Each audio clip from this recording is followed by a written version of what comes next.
Ya. Puedes iniciar, por favor, con la descripción del problema, luego las causas, las consecuencias y algunas conclusiones y recomendaciones. Adelante, Cristian. Bueno, el tema del cual estaba tratando era del presidente de la empresa de Samsung, el cual fue sometido a varias revisiones por causas de que le encontraron posibles estafas, ya que tenía otras cuentas ocultas en unos directivos de una cantidad millonaria, la verdad. Entonces, por ese motivo se le tuvo que investigar. Y al final llegaron a la conclusión que tenía 4.600 millones de dólares ocultos. Las causas fue porque el presidente quería facilitar la transferencia del control de la empresa al hijo. Y las consecuencias fueron que, bueno, se retiró como presidente de Samsung. Aparte, tuvo que enfrentar 5 años de condena en la cárcel. Y aparte también fue un problema para el país, ya que como Samsung es una empresa grande, pues representaba el 20% de las exportaciones de Corea del Sur. Y aparte tuvieron que renunciar otros 2 directivos más. En conclusión, pues el presidente terminó pagando todos los impuestos que corresponden, ¿no? Y con su respectiva multa.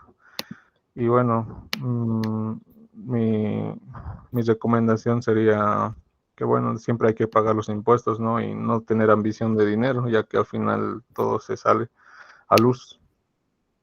Exacto. Y eso sería todo. Y bueno, como dicen, ¿no? Al César lo que es de César y a Dios lo que es de Dios. Ya, muy bien. Ahora, en tu opinión, ¿cuál es la relación que habría entre la materia, es decir, la asignatura de tributación y tu carrera profesional? A través de este problema que has analizado, ¿puedes vincular con tu profesión? Claro. A mí, como por ejemplo, uno de los que les demandaron a la empresa fue un asesor de la compañía, o sea que se veía involucrado si en caso no lo denunciaba, ¿no? Se iba a venir como si fuera el involucrado, ¿no? En caso de que no lo hubiera denunciado. Entonces, mi parte correspondería, digamos, hacer las cuentas y analizar la empresa si está todo bien, ya que si en caso no estuviera así, como mi trabajo corresponde a eso y no lo puedo o no lo voy a exponer, a decir lo que falta, lo que está mal, entonces me puede caer a mí mismo también. Exacto. Entonces es muy importante para nuestra profesión ver la responsabilidad, ¿no? La responsabilidad que podemos nosotros asumir como profesionales si es que vamos a formar parte de estas situaciones que son contrarias a las normas, ¿no? Y de esa manera, si no nos oponemos y no lo denunciamos, al final nos convertimos en cómplices e inclusive de repente en actores, en responsables principales, por ejemplo, casos en los que hay doble contabilidad, hay manipulación de la documentación y demás, entonces nos involucra directamente, ¿sí? Te ubicas, ¿no? Sí, sí, Ya. me ubico. Muy bien. Entonces, muy importante para el profesional siempre estar atento a las situaciones que están surgiendo en nuestra fuente laboral, ¿no? Y si estas consideramos que no están cumpliendo o no se adecúan a la normativa existente, bueno, ya ahí estamos en riesgo nosotros mismos, aparte obviamente del riesgo que está corriendo la empresa cuando hace algún fraude, ¿no? Algún fraude tributario, ¿ya? Bien. Ahora, ¿encuentras alguna diferencia entre fraude y error?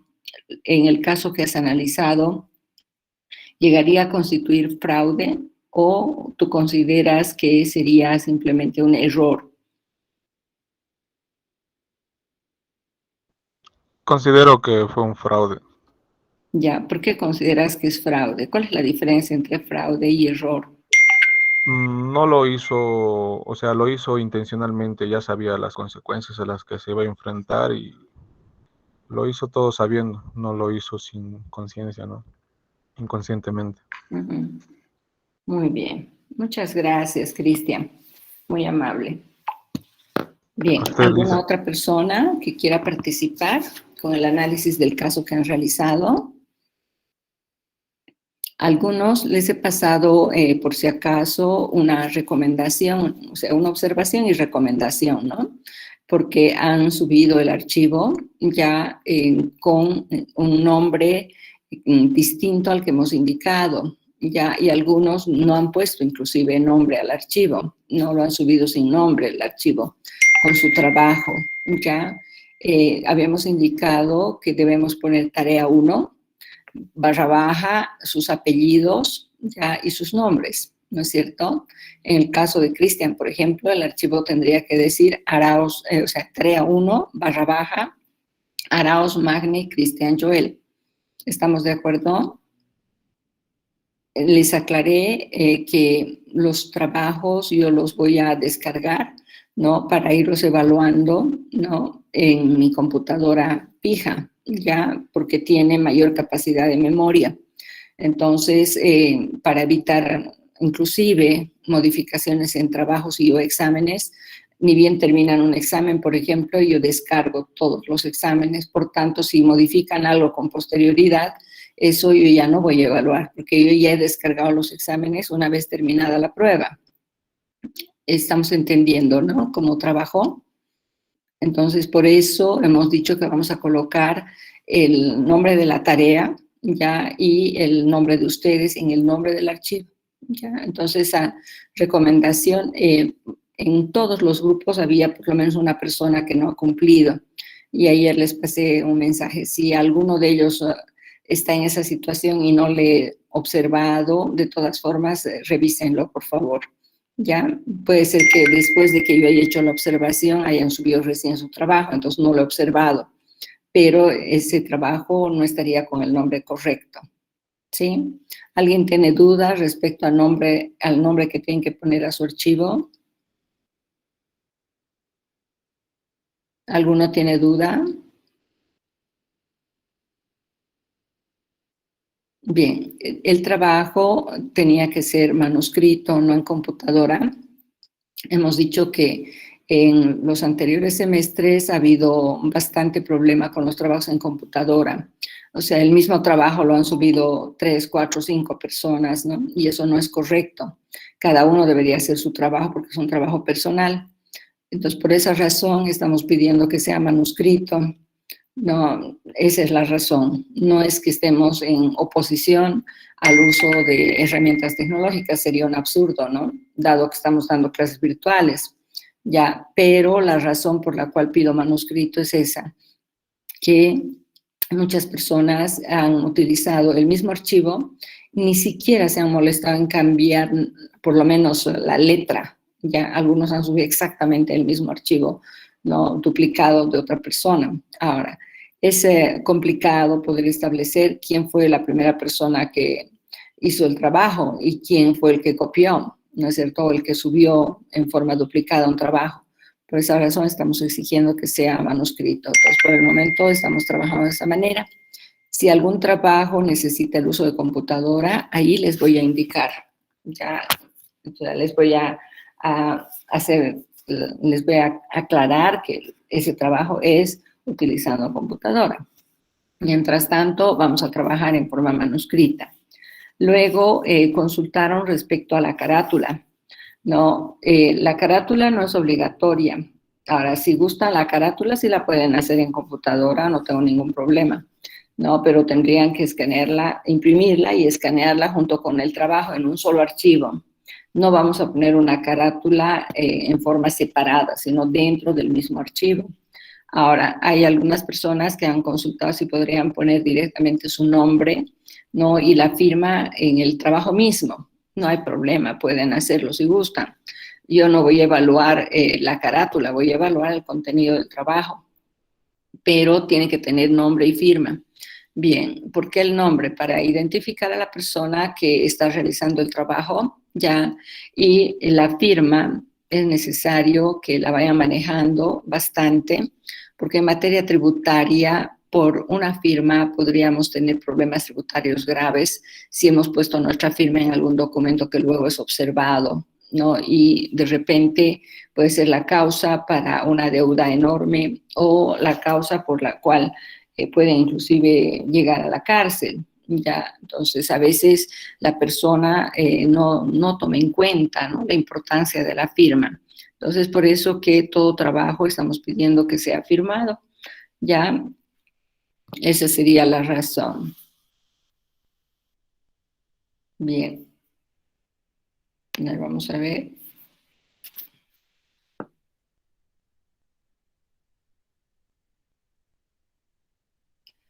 Allá, recién han ingresado a la plataforma, sí lo pueden subir su trabajo. Ya, para ir evaluando los trabajos, aunque les salga entregado fuera de tiempo, yo voy a verificar que recién se hayan inscrito. O sea, ya voy a bajar yo las listas, ¿no? Anoche ya me dio el listado de estudiantes. Por tanto, si ese listado es modificado o alguna persona se incluye posteriormente una vez que den examen de mesa, etcétera, entonces va a poder subir el trabajo y me voy a fijar en qué fecha lo han de subir, ¿ya? Entonces, aquellas personas que recién están incorporándose pueden subir el trabajo si les va a dar entregado fuera de término, pero yo me voy a fijar cuándo han subido el trabajo, ¿está bien? Para evaluar. Está bien, Alicia, gracias. Ya, entonces todos los que no habrían entregado el trabajo tienen que ponerse al día lo más antes posible, ¿sí? Por tanto, si hoy día se han incorporado, ¿no? Entonces, hasta mañana en la noche tendría que estar ya el primer trabajo subido por lo menos y a ir desarrollando el trabajo que hoy día vamos a indicar. O sea, inicialmente son varios los trabajos que hacemos, ya porque avanzamos la parte teórica y tenemos que ir viendo su aplicación. Entonces, necesitamos un estudio continuo, ¿ya? Entonces, no conviene que se vayan atrasando. Si no hacen el primer trabajo, ya van a tener el primer trabajo y el segundo. Pero si no se ponen al día hasta el día viernes, el viernes de repente van a tener ya un tercer trabajo. Entonces, si no van despachando rápidamente, se acumula el trabajo. Y ahí es cuando el estudiante, bueno, en algún caso se acumula tanto que ya termina dejando incluso la asignatura, ¿no? Porque piensa que es demasiado trabajo. Si lo van haciendo para cada día como corresponde, ¿no? Entonces no es demasiado, sino que es un trabajo continuo de formación. Bien, otra aclaración importante es que los trabajos sirven para ir estudiando en forma continua, ¿no? Entonces, una manera de que ustedes vayan estudiando ya la asignatura poco a poco, de manera que cuando llegue la evaluación, prácticamente repasamos un poco estos trabajos y estudiamos o hacemos ejercicios de aplicación. Entonces, nos es más fácil para estudiar cuando hemos ido estudiando día a día. Pero si no hemos hecho todo esto y directamente queremos estudiar para el examen, no es mucho. Ya, la asignatura es una asignatura muy amplia y muy compleja y además cambiante, porque las normas se van modificando. Y muchas veces un trabajo que ya hemos hecho al principio del semestre, por ejemplo, a veces al terminar el semestre tenemos que rehacerlo. ¿Por qué? Porque ha salido una nueva normativa y con la normativa que habíamos trabajado ya no es correcta, ¿no?, la respuesta que han dado, porque para que vayan a ejercer la profesión tienen que ir a ejercer la profesión siempre actualizando sus conocimientos. Entonces, cuando hay cambios es necesario ir actualizando. En este momento, por ejemplo, hay un cambio en el sistema de facturación muy importante que entra en vigencia el 1 de diciembre de este año. Bien, ahora, ¿qué tenemos que hacer? Tenemos que estudiar la norma actual ya y la nueva norma, la que va a ingresar. O sea, no puedo descuidar ninguna de las dos, porque con la norma actual tengo que trabajar todavía septiembre, octubre y noviembre. Y en diciembre entraría la nueva norma. Ahora, ¿qué pasa? El SIM podría de repente, inicios de diciembre o antes de diciembre, prorrogar ya y postergar el inicio de la vigencia.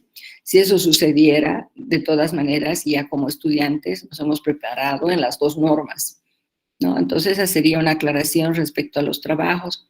Ya o sea, estoy explicando el porqué de los trabajos para que vean que no es por molestarlos, ¿no? Sino más bien para que vayan estudiando poco a poco y a la evaluación lleguen ya preparados, ¿no? O sea, de hecho, voy a llegar preparado porque he ido estudiando por partes, ¿no? O sea, lo único que tengo que hacer es integrar todo lo que he aprendido y bueno, ya estoy listo para una evaluación.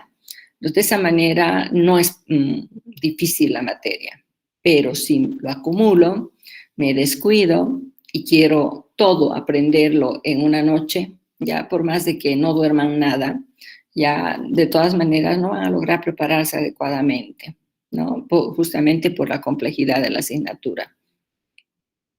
Bien, ¿eso está entendido? ¿Tienen alguna duda? ¿Hay alguna duda respecto a los trabajos? Bien, ¿podemos revisar algún otro trabajo más, por favor?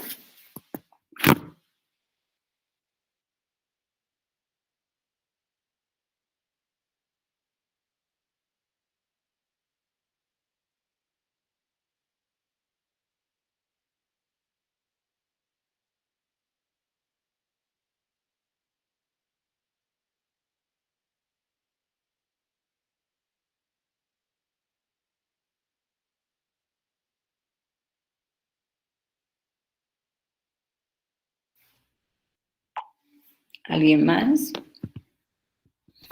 ¿Alguien que ha hecho el trabajo, que quiera comentarnos sobre su trabajo?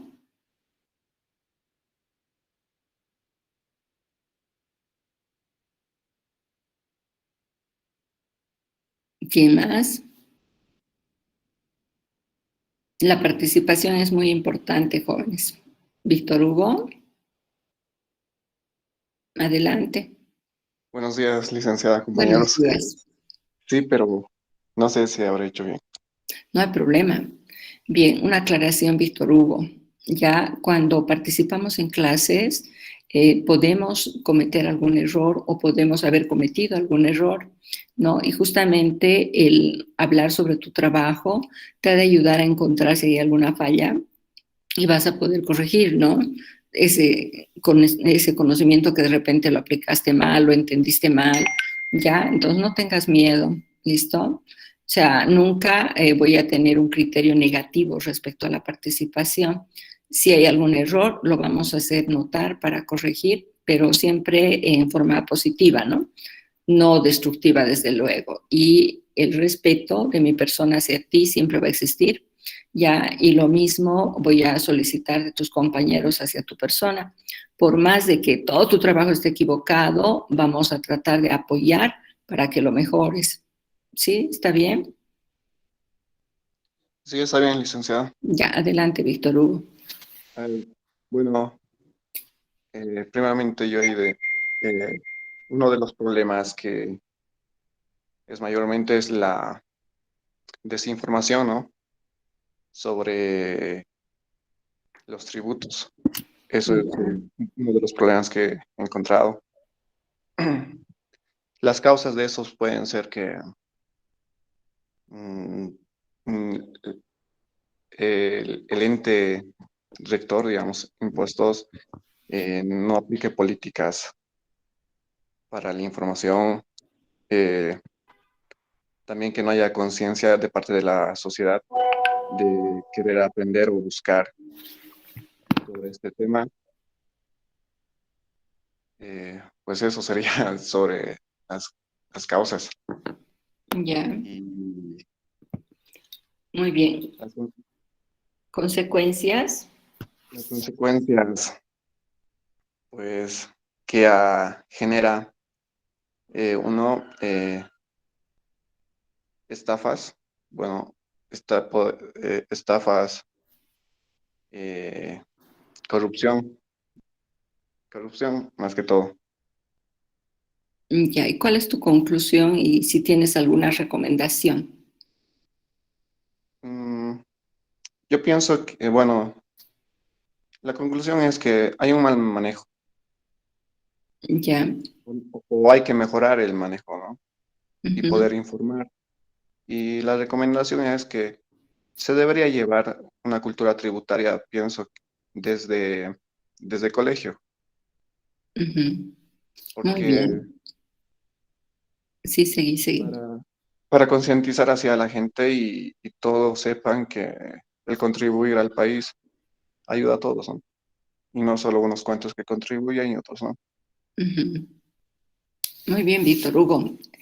En tu trabajo has tocado un aspecto muy importante que es el justamente tener conocimiento de la normativa. Debemos tomar en cuenta que los contribuyentes pueden tener diferente nivel inclusive de formación, ¿no? Habrán personas que son contribuyentes y, bueno, puede darse que sean personas entendidas en materia tributaria, pero hay muchos contribuyentes que no tienen una formación específica tributaria, ¿no? Por tanto, esas personas van a tener más dificultad, ¿no? Cuando revisan una norma, por más de que tengan la voluntad de cumplir, ¿ya? ¿Por qué? Porque no tienen la formación adecuada, ¿no? Entonces, van a necesitar justamente por esa razón la asistencia de un profesional.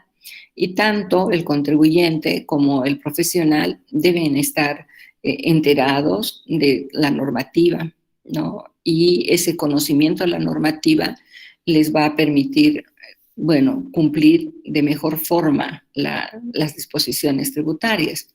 Ahora, cuando hay un desconocimiento, sea por parte del contribuyente, peor aún por parte del profesional que presta servicios en materia tributaria, entonces hay mayor nivel de riesgo, ¿no? De cometer errores, por un lado, ya, y muchas veces inclusive podrían estar ya en un acto de defraudación tributaria, ¿no? Y no saber inclusive cómo salir de aquello, ¿ya? Entonces, la formación tributaria les va a ayudar a tomar mejores decisiones. Ahora, en relación a la cultura tributaria, has mencionado un aspecto muy importante.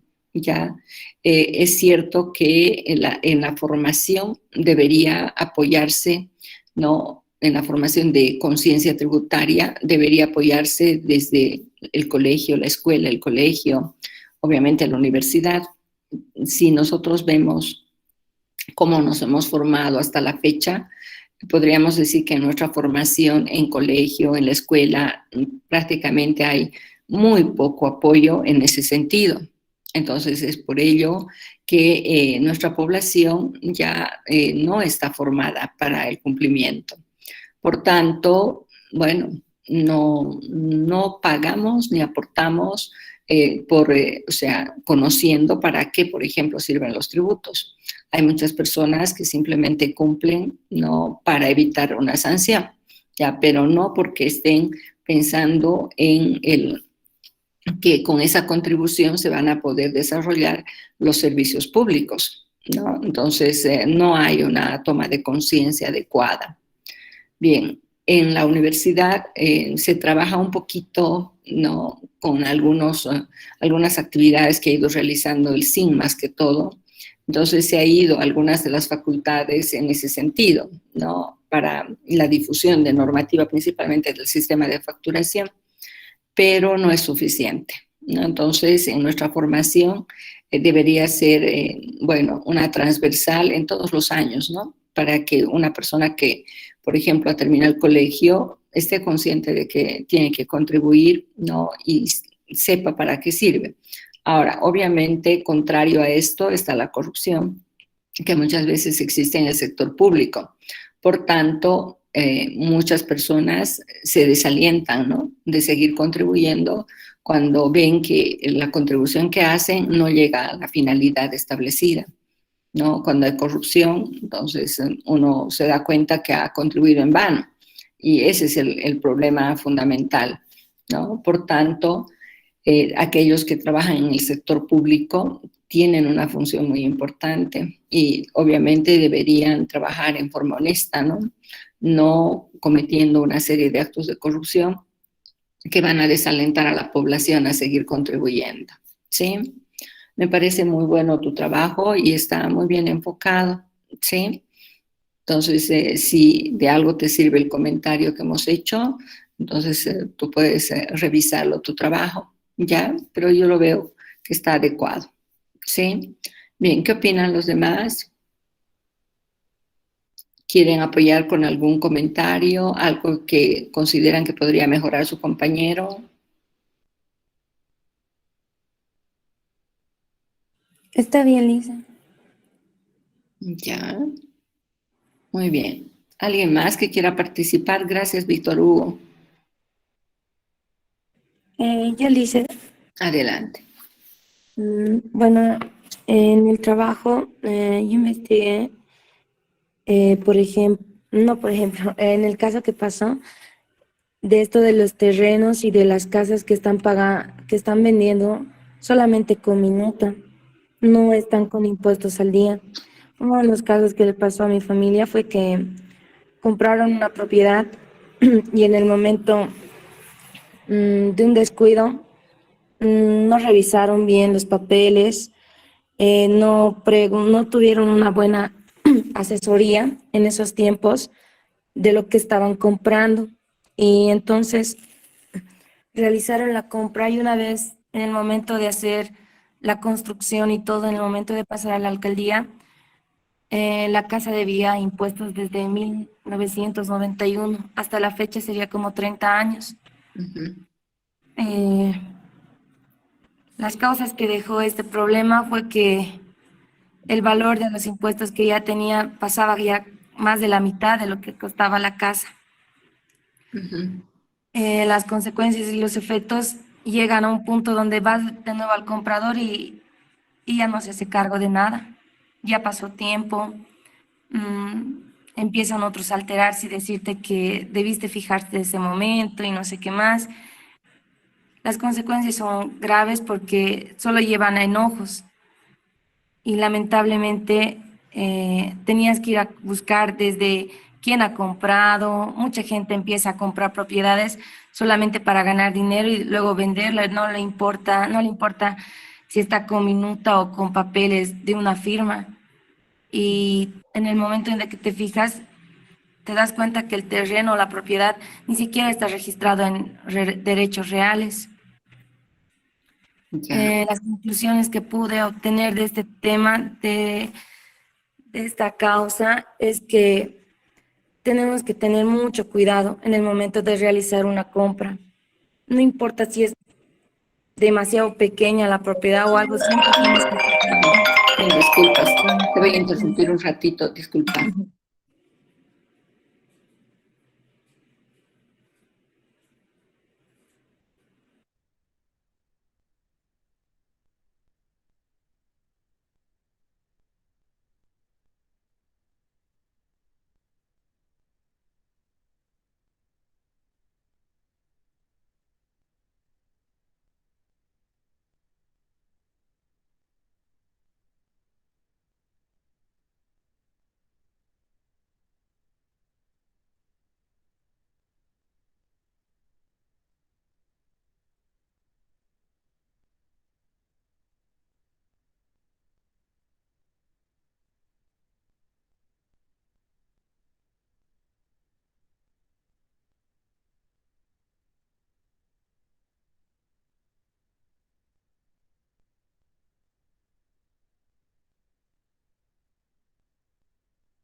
Mil disculpas, adelante.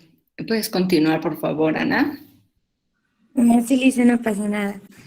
En las conclusiones sería que nosotros siempre estemos tratando de apoyar a nuestra familia o de darles alguna asesoría, ya que estamos tocando estos temas que son muy importantes. Hay mucha gente que anda vendiendo y revendiendo propiedades, terrenos, lotes, y tú no sabes por cuántas manos han pasado. Y en el momento de querer hacer las cosas tú bien, te salen con un cuento de esto, de aquello y no sabes qué hacer ese momento. Porque ustedes mismos han escuchado, hay bastantes deforestaciones, bastantes incendios, lo hacen por marcar y te vienen con engaños de que tiene papeles, solo falta sacar, que va a salir de INRA y no sé cuántos cuentos más.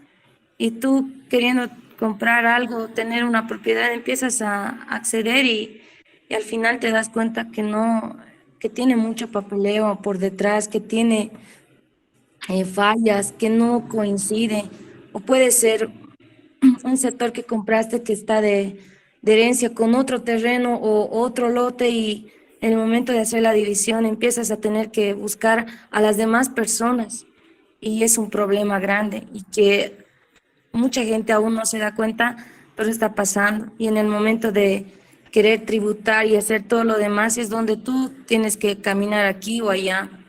Ujú. Y mi recomendación también sería que tratemos de informarnos más, informar a nuestra familia para que a ninguno de ellos les pase esto o les vaya a pasar con el tiempo. Tienes Eso mucha sería. razón. Bien, el tema que has tocado es muy importante, dado que para comprar un lote, ¿no? Las personas muchas veces han trabajado años ya ahorrando, ¿no? Para poder llegar a comprarlo. Y algunos inclusive han adquirido una deuda para poder obtener financiamiento y poder hacer el pago respectivo. Ya es cierto que algunos ni siquiera llegan a una minuta.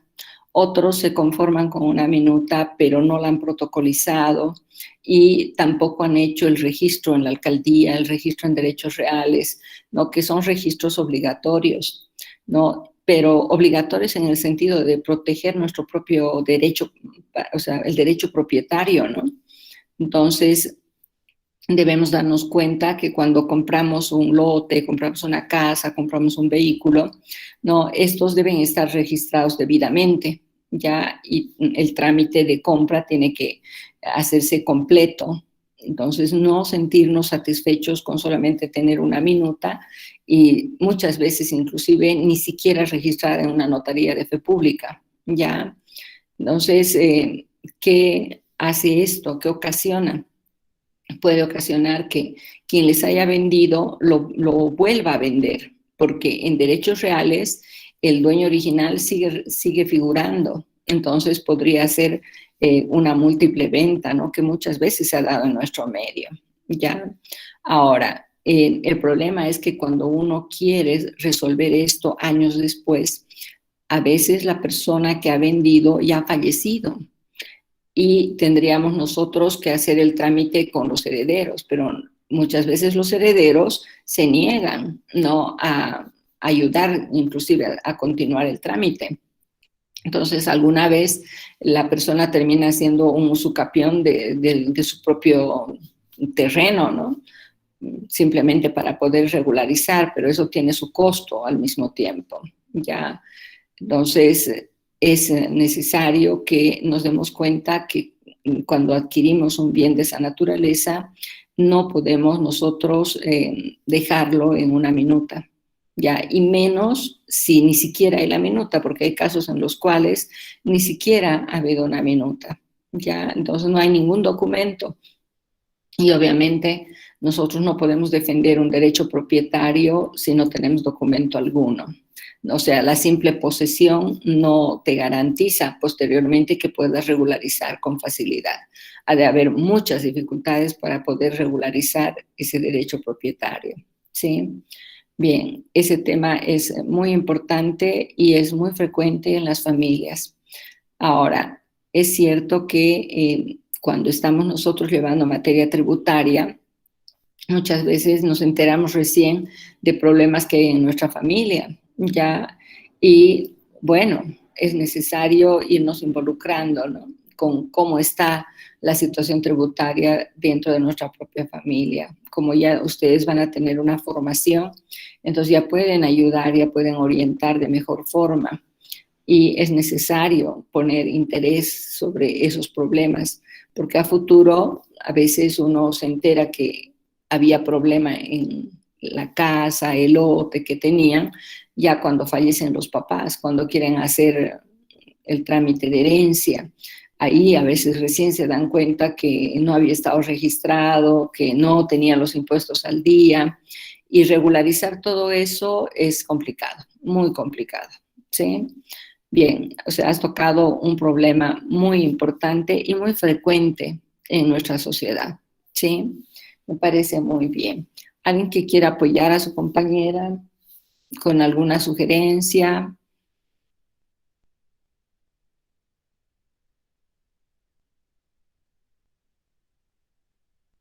¿Alguna otra persona que tenga un problema similar?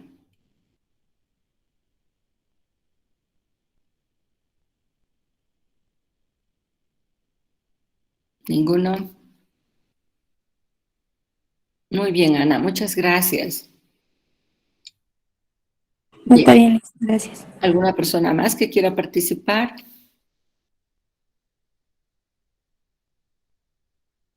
¿Alguien más quiere comentar sobre su trabajo?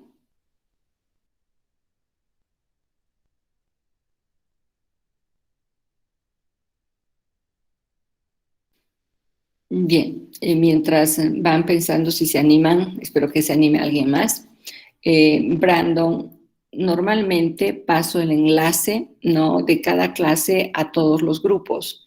Es decir, que te va a llegar un mensaje en el grupo de las 6:45, en el grupo de las 8:15 y en el grupo de las 9:45. Esto con el siguiente propósito.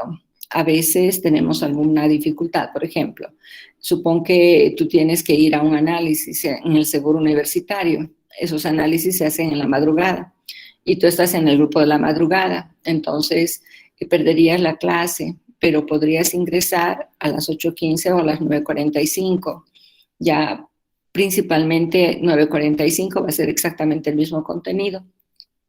A las 8:15 puede haber algunas diferencias porque ese es un horario de auditoría tributaria, no de ingeniería financiera, o sea, de contaduría, es el horario de 8:15. Pero el horario de 6:45 y 9:45 es de ingeniería financiera. Entonces, podrían pasar esa clase en el otro horario y así recuperan la clase.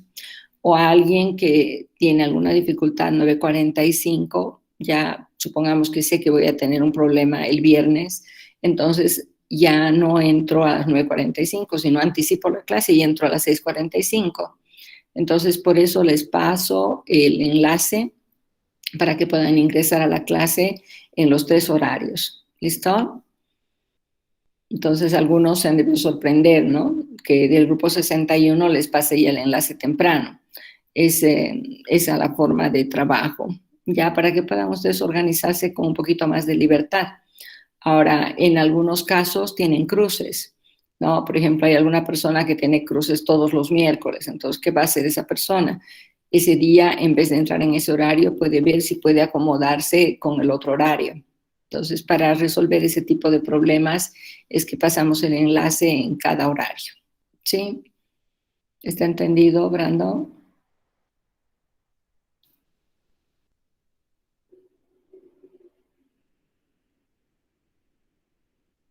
Bien, ¿alguien más que quiera participar? Bien, vamos a explicar en qué va a consistir la tarea número 2. La tarea número 2 está referida a principios constitucionales de la tributación. Ya, la tributación no es, en este caso, no está libre de una regulación, aún para el propio Estado. Ya sabemos que en la tributación hay 2 partes, ¿no? Cuando hay una obligación tributaria, hay 2 partes.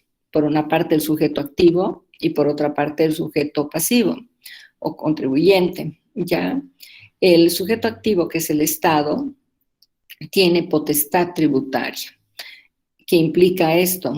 El tener potestad tributaria implica que el Estado puede crear tributos, puede modificarlos, puede eliminarlos, ya, entonces esa es una facultad del Estado.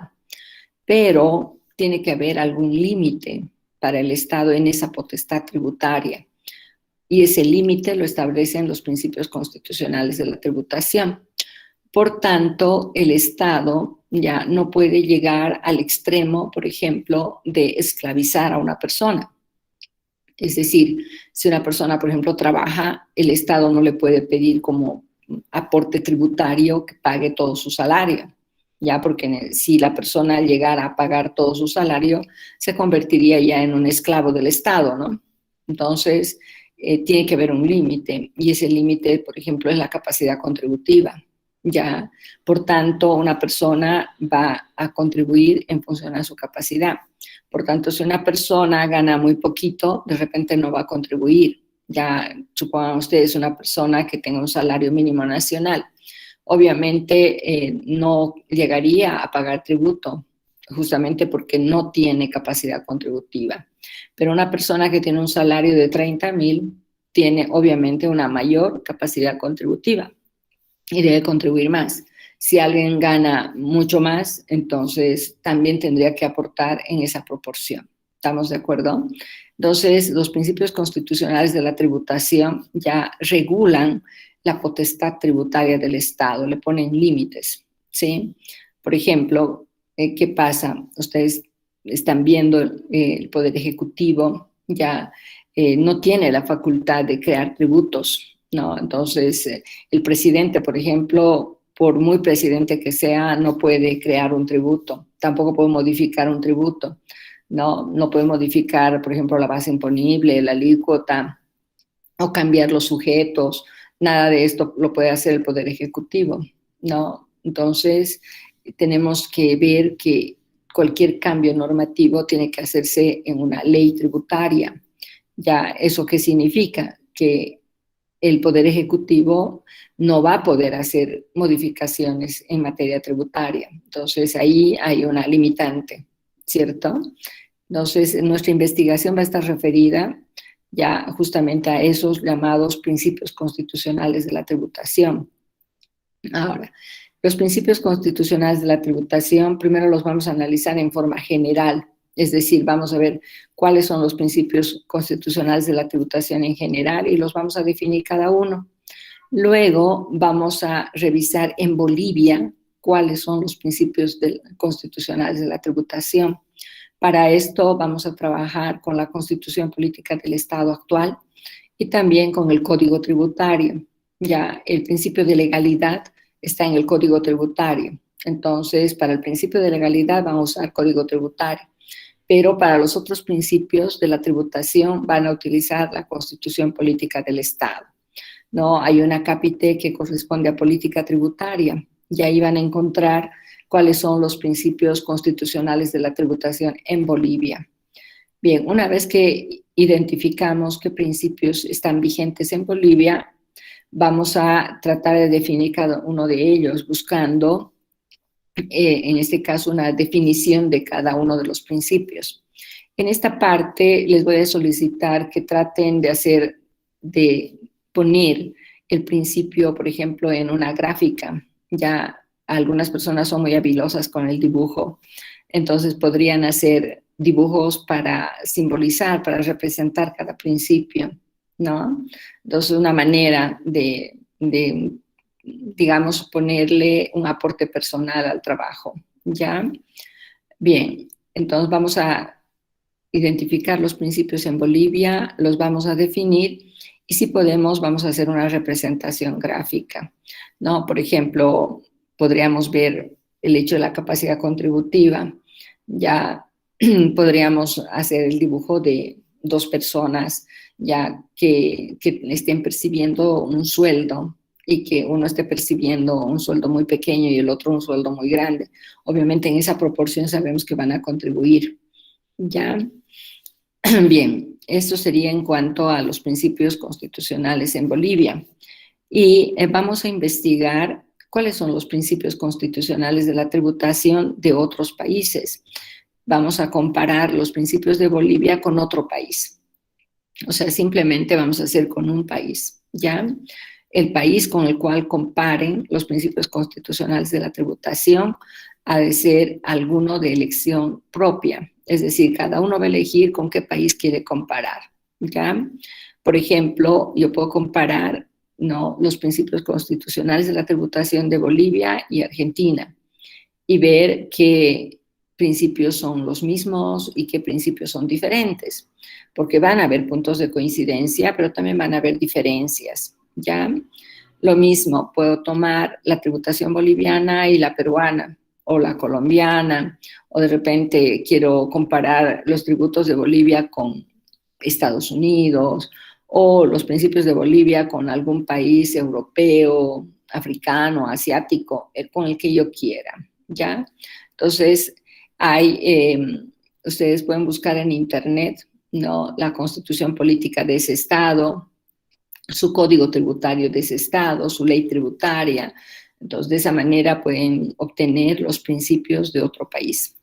Bien, en la clase anterior habíamos mencionado, ¿no?, que existen, o sea, normativa tributaria en nuestro país, pero también hay normativa tributaria en cada uno de los otros países.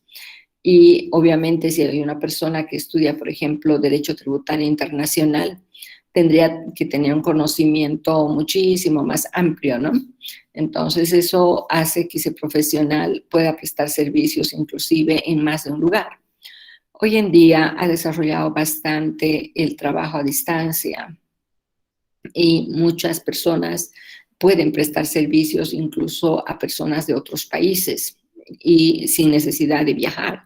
Es decir, desde su ubicación pueden prestar servicios, por ejemplo, a una empresa americana, a una empresa mexicana, a una empresa española, a la que ustedes puedan tener contacto. Ya, entonces, el tener conocimiento de la tributación de otros países, poco a poco se va haciendo ya una necesidad, ¿no? Y hay profesionales que estudian tributación ya a nivel primero de diplomados, a nivel de especialización, otros estudian tributación a nivel de maestría y algunos inclusive a nivel de doctorado, ¿no? Hay personas que vienen del exterior, por ejemplo, a eventos internacionales que se realizan en Bolivia, ¿no?, que tienen una formación fantástica, pero, o sea, son jóvenes, muy jovencitos, ¿no? Y uno pensaría, pero tan jovencito, ¿será que lo hace bien? Uno puede dudar, pero a ver, escúchenlos y van a decir, wow, ya qué formación más impresionante, ya porque tienen algunos ni 30 años y ya están con doctorados en tributación, se ubican. Es tan importante y tan amplio ya que eso nos va a despertar el interés de ir más allá, ¿sí? Bueno, como profesionales no debemos conformarnos. Yo tengo muchos estudiantes que no están pudiendo encontrar trabajo, ¿no?, pero buscan trabajo en el centro de la ciudad, ya, y ninguno ha pensado, por ejemplo, en ir a otro departamento o en ir al exterior. Entonces, bueno, la tributación internacional es como una especie de carta de invitación, ¿no?, para poder pensar que en nuestro ejercicio profesional podemos ir más allá de nuestras fronteras, ¿sí? Ahora, ¿qué pasa si alguno de ustedes, por ejemplo, quiere trabajar con capacitación en materia tributaria? Entonces, en ese caso, tendría que tener conocimiento de la tributación de muchos otros países, o quizá alguno de ustedes inclusive puede llegar en algún momento a disertar en eventos internacionales. Por tanto, ha de ser necesario ampliar fronteras, o sea, no ponerle límites a nuestro conocimiento. Bien, en eso consistiría el trabajo, ¿ya? Entonces, en primera instancia, ver cuáles son los principios generales de la tributación, definirlos. Luego, entrar a Bolivia, cuáles son los principios en Bolivia, definirlos y si se puede hacer una gráfica, por lo menos de algunos de los principios, ayudarse con gráficas, ¿ya? Y luego hacer un análisis comparativo de los principios de Bolivia y el exterior. Ya, un país que puede ser latinoamericano, puede ser un país de otro continente, no habría problema. ¿Está entendido ese trabajo? Licenciada, disculpe, ¿podría volver a repetir, por favor? Ya. De todas maneras, cuando habilite el trabajo, van a estar indicados esos aspectos en la instrucción del trabajo. Ya lo van a leer, por favor, siempre antes de hacer un trabajo, van a leer las instrucciones, ¿listo? Bien, ¿qué es lo que hemos indicado? Primero vamos a averiguar cuáles son los principios generales de la tributación. Ya, dependiendo de la fuente que consultan, hay algunas fuentes donde te dicen, bueno, los principios generales solo son 5, los principios generales son 7. De repente para otro autor, los principios generales son 4. O sea, dependiendo de la fuente que nosotros consultemos, puede variar la cantidad de principios generales, ¿sí? Bien, luego de identificar los principios generales, definimos cada uno. O sea, por ejemplo, tengo el principio dije, capacidad contributiva, defino en qué consiste. Ya luego tienes el principio de legalidad, en qué consiste, el de igualdad, en qué consiste, etcétera. ¿Ya? Entonces vas definiendo cada uno de los principios. Pasas luego a Bolivia en el segundo punto. Ya empiezas a buscar cuáles son los principios constitucionales de la tributación en Bolivia. ¿Ya? Y los defines cada uno. En un tercer punto, haces un análisis comparativo de los principios constitucionales de Bolivia y otro país, el que tú elijas. ¿Qué país, por ejemplo, te interesaría revisar? ¿Qué país te llama la atención? Brasil. Ya podrías hacer un análisis comparativo de los principios constitucionales de la tributación de Bolivia y Brasil. Entonces vas a buscar qué principios hay en Bolivia, qué principios hay en Brasil. Luego vas a decir, estos son los principios que coinciden, que hay en los dos países. También puedes establecer cuáles son los diferentes, ¿no? O sea, ¿qué tiene Bolivia que no lo tiene Brasil? ¿O qué principios tiene Brasil que no los tiene Bolivia? O sea, podrías hacer, por ejemplo, mediante una tabla. Podrías hacer una tabla en la cual vas colocando los principios en una columna y en las otras dos columnas colocar Bolivia y en la otra Brasil. Entonces vas haciendo la comparación principio por principio, si lo tienen o no, en ambos países. ¿Sí está entendido? Sí, licenciada, muchas gracias. Ya, muy bien. ¿Alguien más que tenga alguna pregunta, alguna duda sobre el trabajo que vamos a realizar? Licen, ¿se puede dar el caso de que no tengan ninguna coincidencia? Difícil, ¿por qué? Hay principios que no puedes saltar, ¿ya? O sea, por ejemplo, si analizas, ¿tú crees que en algún país haya un tributo sin una ley?